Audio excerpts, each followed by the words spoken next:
Assalamualaikum warahmatullahi wabarakatuh. Kembali bersama saya Rahmadi di Stayapti Pasaman Barat. Kali ini masih seputar penelitian kualitatif, yaitu yang akan kita bahas adalah reading dan annotating. Nah, misalkan begini ya, kita sudah melakukan wawancara, sudah melakukan observasi, sudah pula melakukan studi dokumentasi. Nah, itu kan kita menghasilkan banyak data begitu ya, banyak data wawancara, data observasi, data dokumentasi. Apakah itu nanti narasi, cerita, foto, video, simbol, gambar dan lain sebagainya. Itu kan sudah terkumpul data itu ya. Nah, pertanyaannya adalah data yang banyak itu mau diapakan? Nah, mau diapakan? Nah, dalam penelitian kualitatif, data yang banyak itu nanti, data-data kualitatif yang banyak itu akan dilakukan reading dan annotating. Nah, ini. Ya. Apa itu reading? Ya, reading kan bahasa Inggris saja itu. Artinya adalah membaca data. Membaca data yang banyak itu dibaca. Dibaca data itu.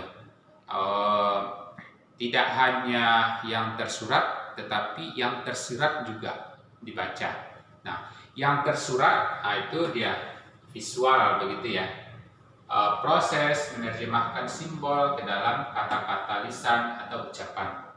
Nah, set itu berpikir.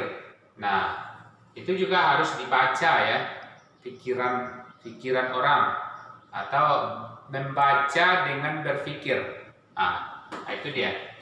Ya, yaitu pengenalan kata, pemahaman literal, kemudian interpretasi, membaca kritis dan kreatif. Nah, itu bentuk-bentuk membaca data ya. Bisa membaca secara visual, bisa membaca secara berpikir, membaca visual, membaca berpikir. Nah, kalau membaca visual berarti kita hanya menerjemahkan simbol ke dalam bentuk kata-kata saja. Tapi kalau membaca berpikir berarti kita mengenal makna kata, memahami secara literal, menginterpretasi, membaca secara kritis dan kreatif. Psikolinguistik, membaca situasi kejiwaan seseorang, mengapa dia mengucapkan itu, mengapa dia mengatakan itu. Berarti psikolinguistik, kita membaca pikiran orang dari apa yang dia sampaikan. Metakognitif, apa yang berada di balik, ada nggak sesuatu di balik apa yang mereka ucapkan. Nah, itu juga harus dibaca begitu ya. Ini proses membaca data. Nah, kemudian setelah dibaca, diapakan lagi? Annotating. Apa itu annotating? Yaitu catatan yang dibuat untuk menerangkan, mengomentari, atau mengkritik teks. Jadi data-data yang banyak itu nanti dibikin catatan-catatannya. Nah, itu yang annotating itu. Bagaimana langkah-langkah di dalam membuat annotating? Yang pertama, cari dulu teks yang mau diannotating. Nah, setelah itu baca secara keseluruhan, baca semuanya, utuh, tidak ada yang tertinggal. Kemudian baru disoroti kata kunci yang ada yang akan dianotasi, seperti tokoh, idenya. Nah, itu bisa dianotasi, disoroti kata kuncinya. Kemudian buat tandanya, buat tanda, tulis catatannya, apa yang mau dicatat. Siapkan kamus atau mesin pencari lainnya. Kalau misalnya kita menganotasinya itu di komputer, nah itu bisa nanti pakai Ctrl F dan segala macamnya kan, mencari gitu. Kemudian baru tulislah ringkasan singkat tentang ide yang kita soroti tadi itu. Ulang kembali anotasinya. Nah, jadi antara reading dan annotating. Nah, itu nanti dibuat tabelnya seperti ini ya.